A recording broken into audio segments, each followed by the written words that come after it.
அனைவருக்கும் வணக்கம். இப்போ சூரியன் இந்த கொடிமரத்தோட விழுந்து இந்த நிழல் அதாவது நம்ம கதிர் திருப்ப நாள், அதாவது சங்கராந்தினா சூரியன் வந்துட்டு அங்கிருந்து அதோட கொடிமரத்தோட இது பட்டு நிழல்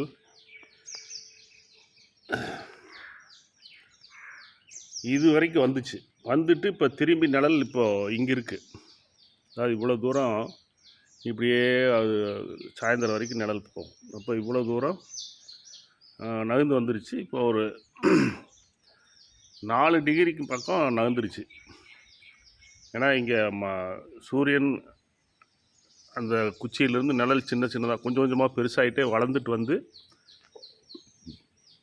இந்த இடத்துல வந்துட்டு மறுபடியும் இப்போ திரும்பி போக ஆரம்பிச்சிருக்கு. சூரியன் தெற்கு வரைக்கும் போச்சு, இப்போ திரும்ப ஆரம்பித்து இப்போது டிசம்பர் 20ஆம் திரும்பிச்சு. திரும்புகிறத சங்கராந்தி.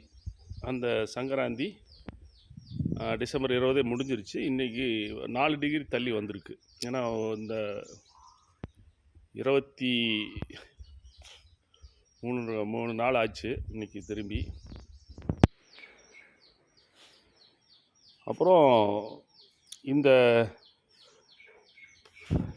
சூரியன் இப்போ மகரத்தில் இருக்கான்னா அதுவும் இல்லை. அது இப்போது இன்னும் தனுசுக்குள்ளே தான் இருக்குது. இன்னும் மகரத்துக்கு வர்றதுக்கு இன்னும் 4 நாட்கள் இருக்குது, 5 நாட்கள் இருக்குது.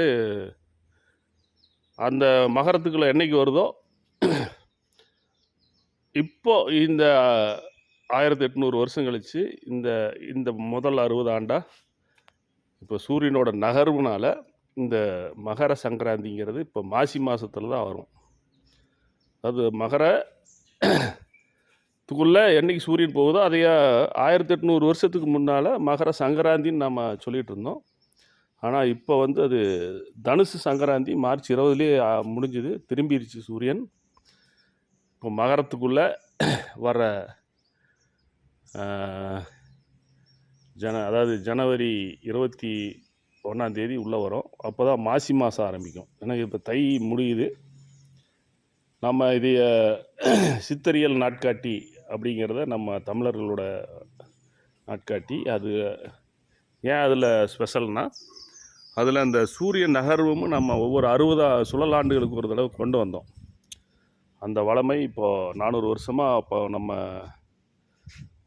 கொடிமரம், கோயில், கருவறை, இதை சூரியனை எப்படி நாம் பார்க்குறோங்கிற அந்த வளமை நம்மக்கிட்ட இருந்து போயிடுச்சு, மறந்துட்டோம்.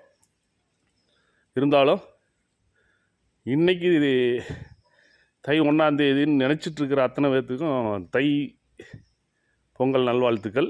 ஆனால் பொங்கல் ஏற்கனவே முடிஞ்சுது. இருந்தாலும் இனி வரும் காலத்தில் இது மக்கள் எல்லோரும் உணரணுங்கிறதுக்காக இந்த பதிவு. நன்றி, வணக்கம்.